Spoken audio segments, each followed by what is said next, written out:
Bismillah.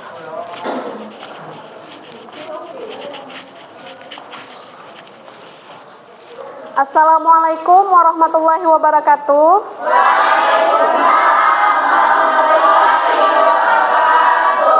Selamat pagi anak-anak. Bagaimana kabarnya hari ini?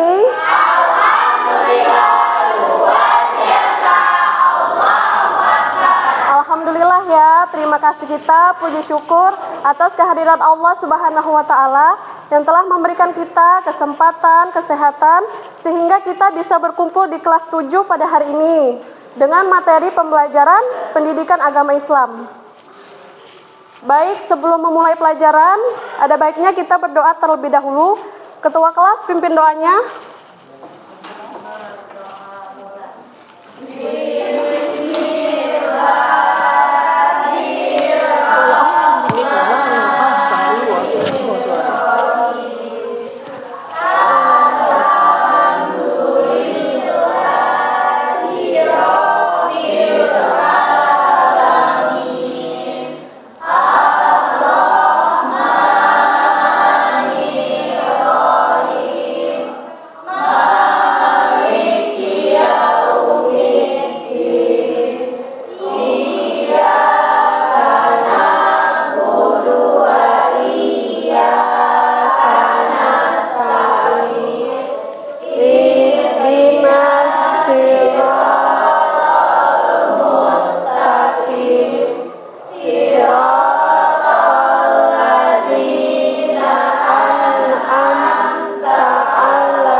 Alhamdulillah ya. Selanjutnya Ibu absen dulu. Ada yang tidak hadir hari ini? Siapa? Yusro. Kenapa dia? Oh, nggak ada keterangannya. Baik.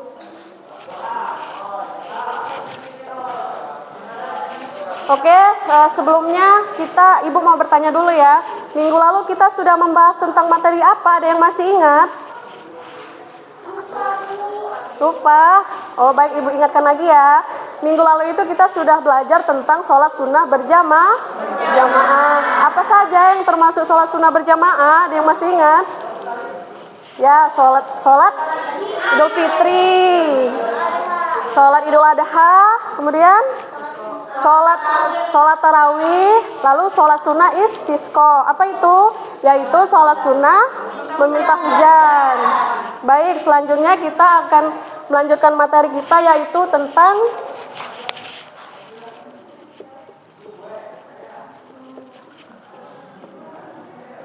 sholat sunnah rawatib. Ada yang sudah tahu apa yang dimaksud sholat sunnah rawatib? Belum ya? Baik, sholat sunnah rawatib itu adalah sholat sunnah yang dikerjakan untuk mengiringi sholat fardu, baik yang dilakukan sebelum maupun sesudah sholat fardu. Oke, sekarang kita ke hukumnya ya.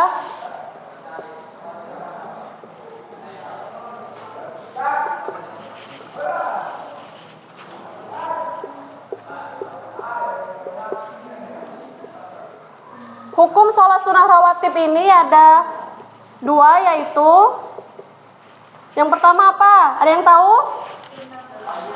Ya, sholat sunnah rawatib muakkadah.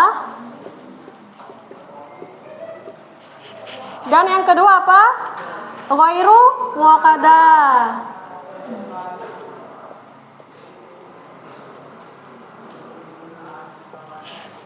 Coba ada yang tahu tidak apa yang dimaksud dengan sholat sunnah rawatib muakkadah? Ada yang tahu pengertiannya? Sudah ada yang tahu? Belum ya? Sholat sunnah rawatib muakkadah ini adalah sholat sunnah yang sangat dianjurkan untuk dikerjakan ya. Kemudian kalau sholat sunnah ghairu muakkadah, ada yang tahu? Kebalikannya nak ya, sholat sunnah yang tidak terlalu dianjurkan.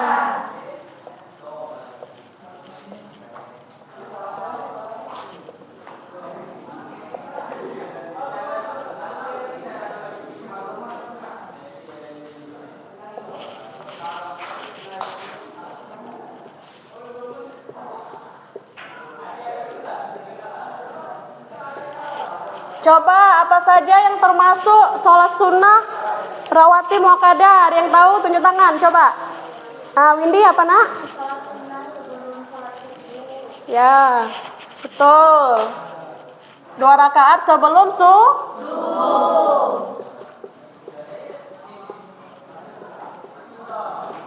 Yang kedua apa? Ada yang tahu? 2 rakaat sebelum zuhur ya. Yang ketiga ada yang tahu?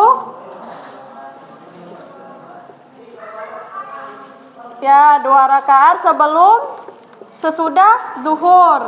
2 rakaat sesudah zuhur. Anak-anak, sambil ibu mencatat ini, kalian tolong catat di buku kalian ya. Nanti ibu tanya nak ya. Ya, catat nak ya.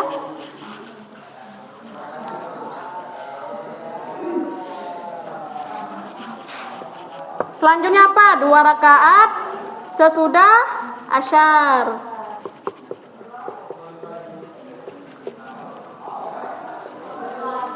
Kemudian yang terakhir 2 rakaat sesudah apa? Ada yang tahu?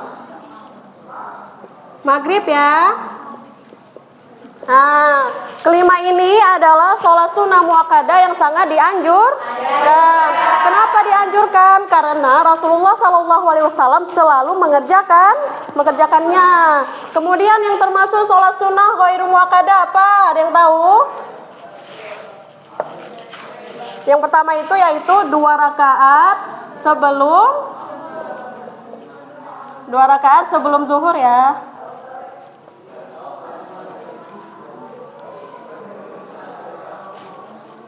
Ini dicatat ya, nanti ibu periksa satu-satu catatannya ya. Oke. Selanjutnya 2 rakaat sesudah zuhur. Yang ketiga 2 rakaat apa nak? Ada yang tahu? Sebelum ya. Sebelum asyar. Yang keempat 2 rakaat sebelum maghrib. Sebelum isya.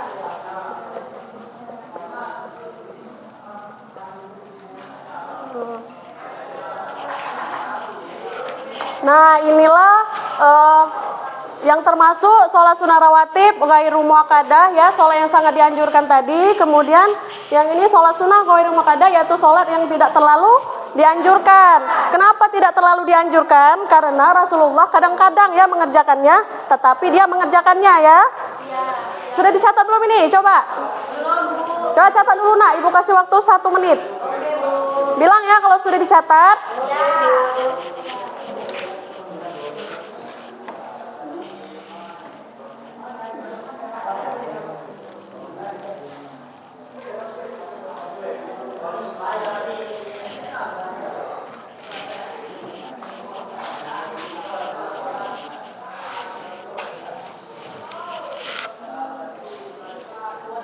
Yang sebelah sini sudah dicatat nak? Sudah ya? Bu hapus ya.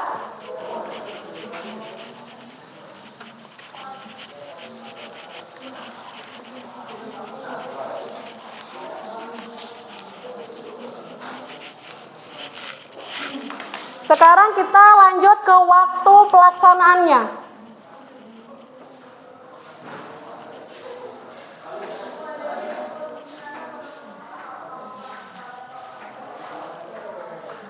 Waktu pelaksanaannya ini ada yang tahu?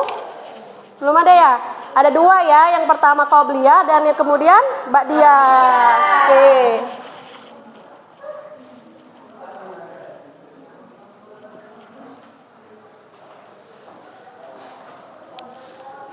Coba apa itu qobliyah? Ada yang tahu? Dede, apa nak? Ya benar, tepuk tangan untuk Dede.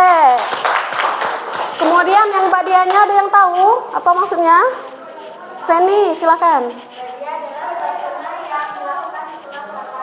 Ya benar, tepuk tangan untuk Feni. Insyaallah. Oke, qobliyah sebelum ya.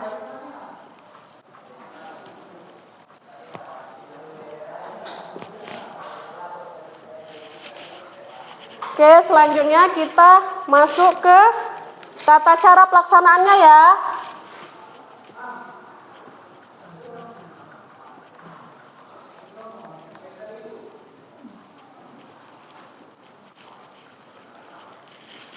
Yang pertama yaitu niat. Niat ini nak ya disesuaikan dengan waktu pelaksanaannya. Kalau misalnya dia sesudah, maka niatnya harus ada qobliyah ba'diyah ya. Kalau dia sebelum, maka harus ada qobliyah.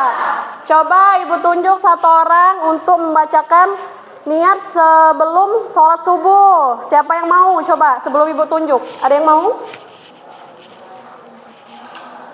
Ada yang mau? Oh ya, coba Fitria Oktarina maju ke depan nak. Apa mau di sana aja? Oh ya, nggak apa-apa. Silahkan.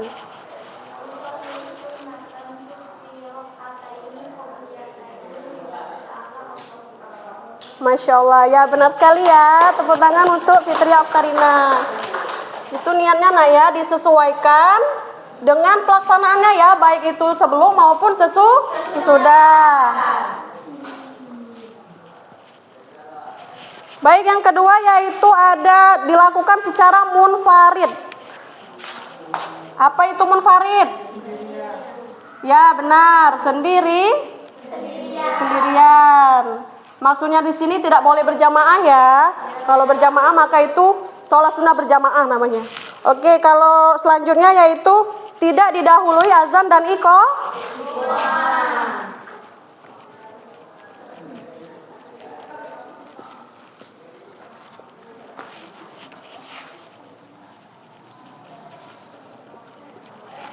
Nah, maksudnya di sini ya, nak ya, tidak didahului azan dan iqamah ini, dia tidak sama dengan sholat fardu ya. Kalau sholat fardu kan harus azan dulu, baru mengerjakannya kan. Tetapi untuk sholat sunnah ini dia tidak perlu azan dan iqamah ya.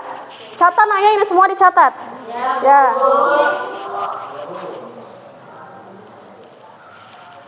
Kemudian yang selanjutnya, bila lebih dari 2 rakaat, maka setiap 2 rakaatnya 1 kali salam.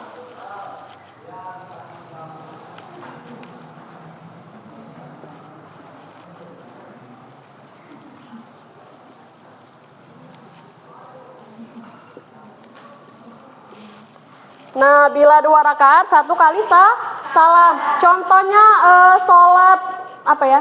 Sholat sunnah rawatib 4 rakaat sebelum zuhur. Maka pelaksanaannya itu 2 rakaat. Nah ya.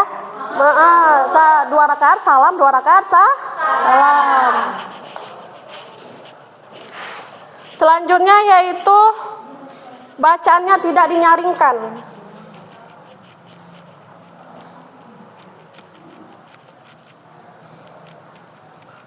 Bacaannya tidak dinyaringkan ini maksudnya suaranya itu kecil saja ya, cukup kita saja yang mendengarkan ya.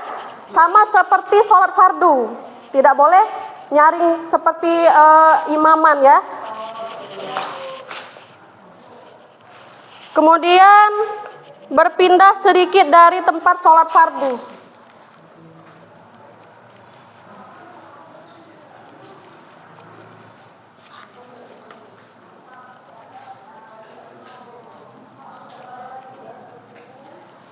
Nah, maksudnya ini nak, berpindah sedikit dari tempat sholat fardu. Perhatikan ibu ya.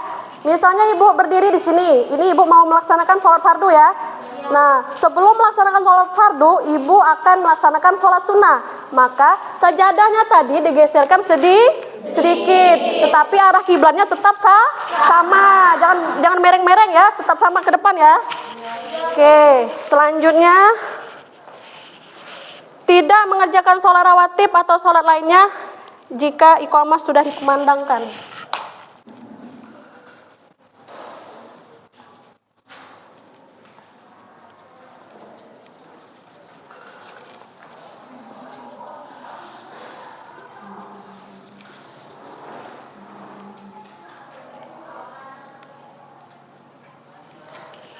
Maksudnya ini nak, tidak melakukan sholat sunnah ketika iqamah sudah dikumandangkan. Berarti yang dilakukan ketika sesudah iqamah itu adalah sholat fardu. Coba dari penjelasan Ibu ini ada yang kurang paham? Ada yang ingin bertanya, Nak? Paham? Pahamnya, nanti Ibu tanya lagi ya. Sudah dicatat belum ini? Ya, nanti masuk di ujian kalian ya. Ibu harapkan kalian semua mencatat, Nak ya. Oke.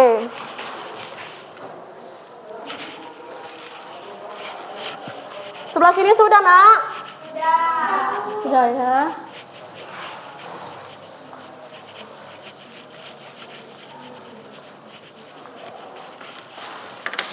Kita lanjut lagi ke hikmah sholat sunnah rawatib.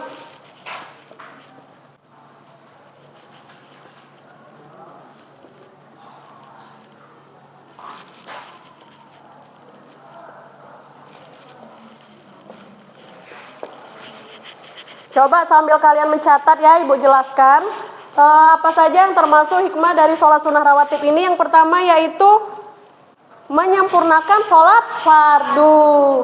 Kenapa dikatakan menyempurnakan sholat fardu? Sebelumnya Ibu bertanya dulu, apakah kalian di sini semuanya sholat fardu? Sholat ya. Nah, terus ditingkatkan nak ya sholatnya. Di dalam sholat fardu itu pernah nggak kalian tidak khusyuk? Nah ya, atau kalian ada kekurangan gerakan mungkin ya, ada ragu-ragunya di situ ya. Nah, untuk menyempurnakannya ini makanya kita dianjurkan untuk sholat sunnah rawatib. Oke, selanjutnya mendekatkan diri kepada Allah.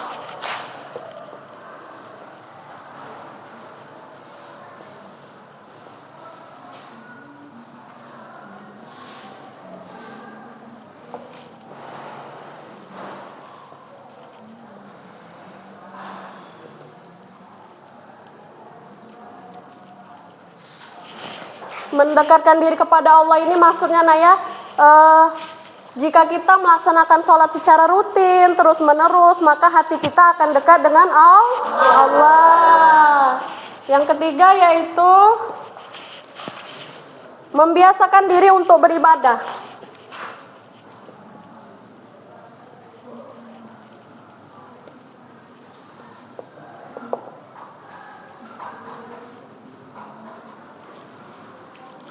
Maksudnya di sini nak, dengan kita membiasakan sholat sunnah ini, maka kita akan berkurangnya rasa malas kita ya. Terus latih dengan pertama-tama kita harus mengerjakan sholat wajib dulu ya. Sudah rutin semua di sini melaksanakan sholat wajib? Alhamdulillah. Nah kalau sudah rutin semua berarti kalian tinggal menambah sholat sunnah. Oke, selanjutnya kita yang keempat itu meningkatkan rasa khusyuk.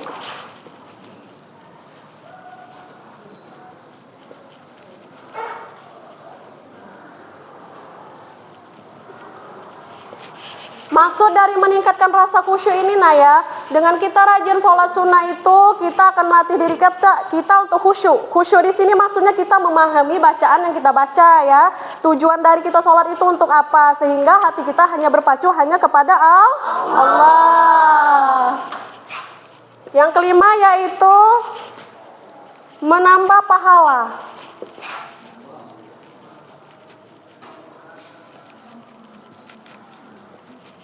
Nah, menambah pahala. Nah ya, kita kan sudah melaksanakan sholat wajib.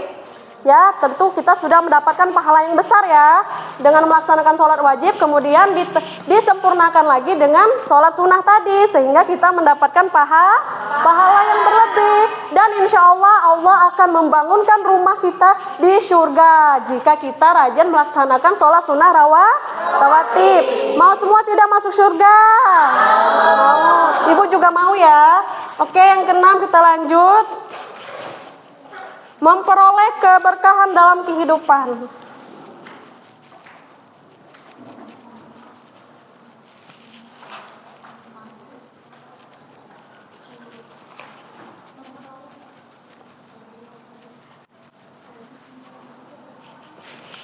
Nah, maksudnya di sini ya, dengan kita terus menerus melakukan sholat sunnah rawatib ini, kita akan memperoleh keberkahan dalam kehidupan. Maksudnya yaitu diridhoi oleh Allah. Apapun kegiatan yang kita lakukan dalam kehidupan kita sehari-hari akan mendapatkan keberkahan.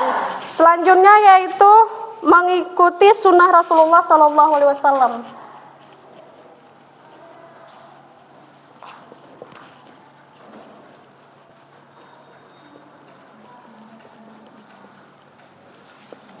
Nah, dengan kita melaksanakan sholat sunnah rawatib ini, nak ya, maka kita sudah mengikuti sunnah Rasulullah. Beliau sangat menganjurkan kita untuk melaksanakan sholat sunnah rawatib 12 hari sehari semalam. Maka demikian kita akan mendapatkan balasan, yaitu berupa rumah di dalam surga. Sekarang kita masuk ke contohnya ya. Ini sudah dicatat? Ya, nanti Ibu periksa ya satu-satu catatannya ya.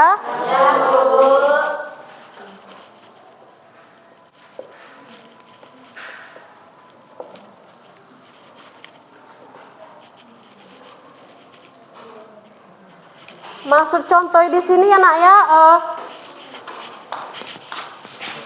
sholat sunnah rawatib ini gerakannya sama seperti sholat fardu. Di sini sudah bisa semua ya sholat fardu. Ada yang belum bisa? Bisa. Nah, bisa semua nak ya. Yang membedakannya dengan sholat fardu yaitu niatnya. Berarti itu niat terlebih dahulu ya. Niatnya ini Ibu sudah katakan tadi disesuaikan dengan waktunya. Kalau sebelum maka qobliyah, kalau sesudah maka ba'diyah. Kemudian niat ya, yang kedua apa? Ada yang masih ingat gerakan rukun-rukun sholat fardu? Takbiratul ihram.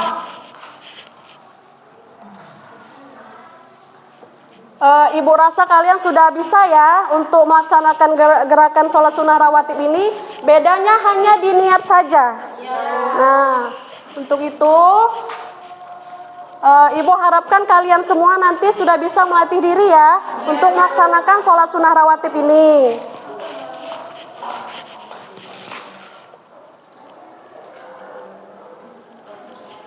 Sekarang Ibu mau bagi tugas kelompok. Azan. Lanjut.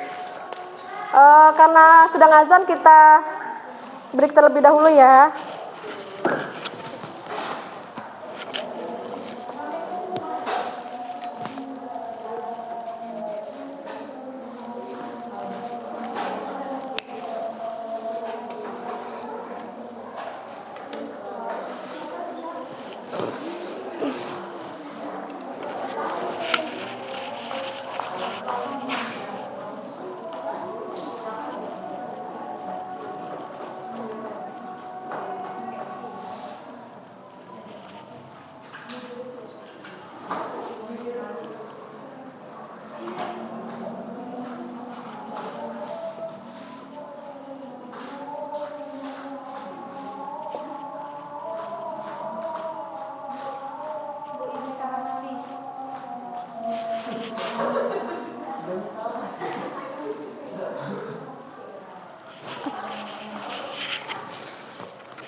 Oke, ini semua sudah dicatat, nak, yang di papan tulis? Sudah, Bu.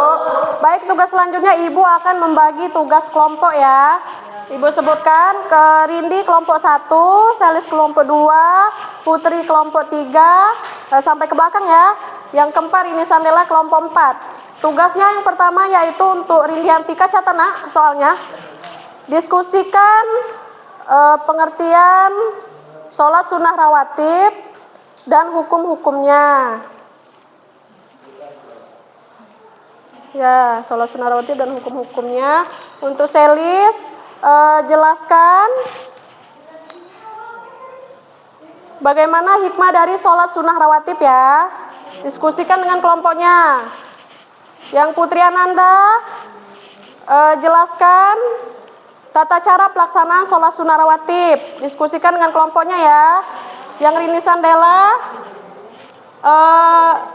bagaimana pembagian dari sholat sunnah rawatib, baik itu muakkadah maupun ghairu muakkadah. Nah, tugas ini kalian kerjakan secara kelompok ya. Ya, nanti minggu depan akan dipresentasikan salah satu teman kalian, perwakilan, nah ya. Sekarang Ibu mau tanya, sudah tahu semua belum niat dari sholat sunnah rawatib ini? Belum ya? Berarti tambahan dari tugas kalian tadi, tolong catat niat-niat sholat sunnah rawatib, nah ya.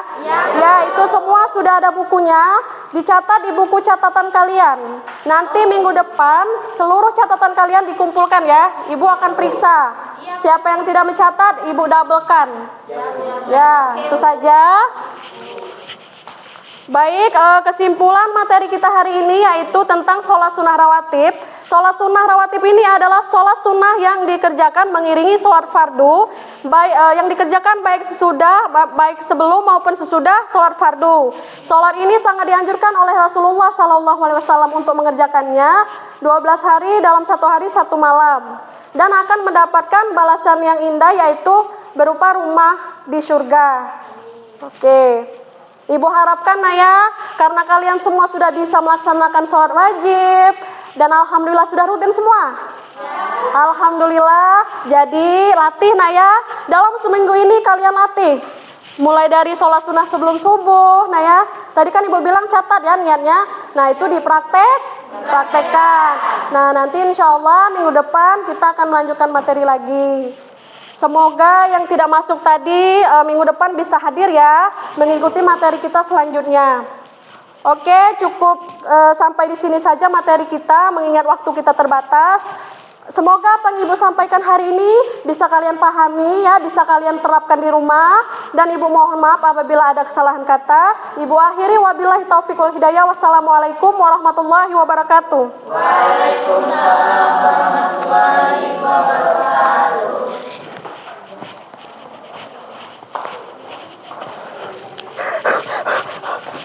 Assalamualaikum.